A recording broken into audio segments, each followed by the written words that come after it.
mais uma aula da nossa EBD 6.6, nossa escola bíblica diária. Queridos, a Bíblia te ajuda quando a alma dói.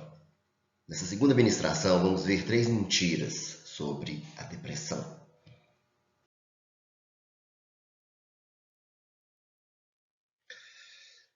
Meu ânimo estava tão abatido que eu poderia chorar durante toda uma hora, como uma criança, e ainda assim não saberia por que chorava.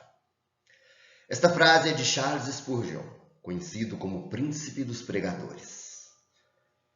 Spurgeon batalhou contra uma depressão sem causa toda a sua vida, e essa falta de esperança sem forma, indefinida, que a tudo obscurece, ele escreve, não pode ser entendida.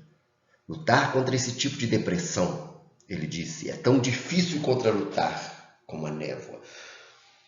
Charles Spurgeon, queridos, foi um grande homem de Deus, um homem que foi muito usado por Deus.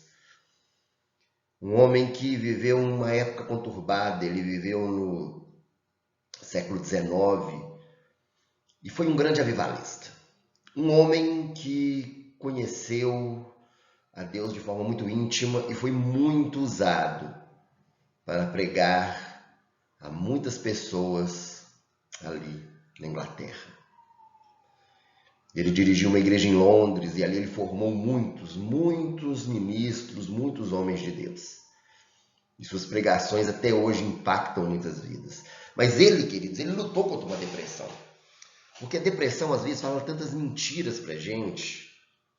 E eu queria hoje assim, a gente falar sobre 3 mentiras, porque essas mentiras realmente elas vão intensificando essa falta de esperança, como ele diz, sem forma indefinida, onde tudo se obscurece. Então, vamos ver essas mentiras, porque quanto mais a gente está ciente dessas mentiras, nós podemos o quê? Vencê-las. Mentira 1. Depressão significa que Deus está punindo você, de forma alguma. Sabe, queridos, por um tempo Jó até mesmo acreditou que Deus mirou nele a raiva dele. Se tão somente me escondesse na sepultura e me ocultaste até passar a tua ira, se tão somente me impuseste um prazo e depois te lembrasses de mim. Por um momento, Jó, o que queridos? A depressão ela traz momentos de dor, de incertezas. E por um momento, aqui no capítulo 14, nós vemos de Jó declarando isso. Que ele acha que Deus de alguma forma está punindo ele. Porque ele diz até passar a tua ira. De alguma forma, ele estava achando que Deus tinha punido ele.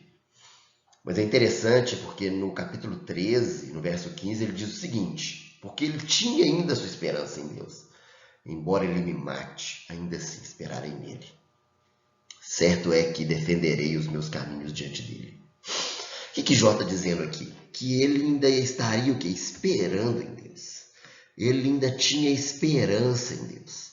Sabe? Em alguns momentos, a pessoa quando está com depressão, que pode ser você, que pode ser alguma pessoa próxima, ela pode achar que está debaixo de uma ira de Deus, de uma punição divina. Mas, queridos, mantenha sua esperança nele. Deus não te leva a uma depressão por punição. Não. Continue esperando nele. Olha só o que Jó diz. Embora ele me mate, eu vou continuar o quê? Esperando nele. Outra mentira é que a depressão não significa que Deus está ausente. Também Jó diz o seguinte: mas se eu vou para o Oriente, ele não está. Se vou para o Ocidente, não o encontro. Gente, nós sabemos as lutas que Jó sofreu, as batalhas que ele enfrentou. E diante dessas lutas, diante dessas batalhas, como o próprio Spurgeon disse, parece que eu estou lutando contra a névoa. E parece até que Deus está o que? Ausente. Essa luta vem e onde está Deus? Mas na verdade, queridos, ele está conosco. Em Mateus 1:23 diz que a virgem ficará grávida e dará à luz a um filho que será chamado o quê? Emanuel, que significa Deus conosco. Ele está presente. No seu momento de depressão, ele não está ausente.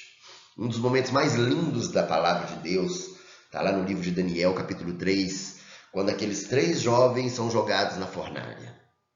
E em vez deles pegarem fogo, eles sobrevivem. E o rei exclamou no verso 25, olhem, estou vendo 4 homens. Não eram 3 jovens? 4 homens desamarrados, ilesos, andando pelo fogo. E o 4º homem se parece com o Filho dos Deuses. Muitas interpretações bíblicas nos indicam que esse 4º homem é o próprio Jesus que estava ali, com aqueles jovens. Então, queridos, Deus não está ausente no seu tempo difícil. Depressão não o torna inútil. Queridos, tem 4 poemas na Bíblia muito lindos que são chamados poemas do servo sofredor. E eu quero citar o trecho de 2 deles aqui.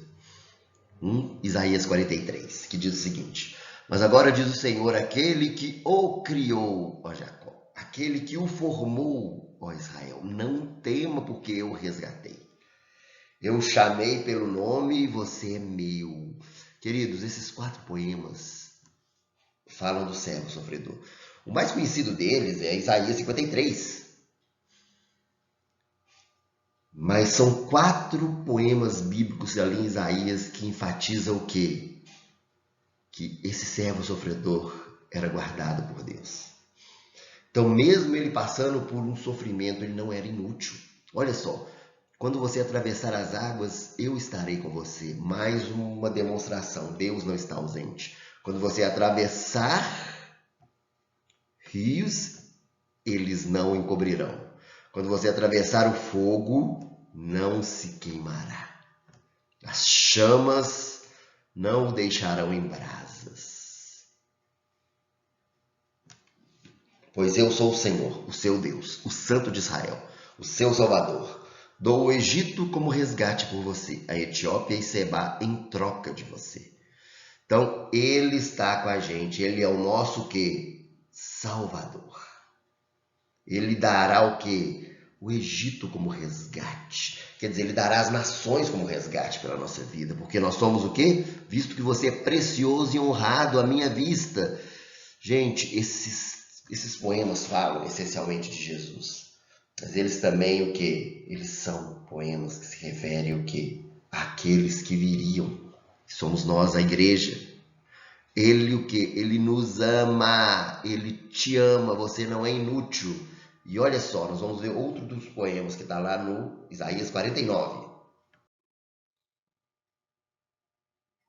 Olha só o que Isaías 49, de 1 a 4 diz. Escutem-me, vocês ilhas, ouçam nações distantes. Antes de eu nascer, o Senhor me chamou. Desde o seu nascimento fez menção do meu nome. Ele fez da minha boca uma espada afiada. Gente, querido, a depressão não te torna inútil.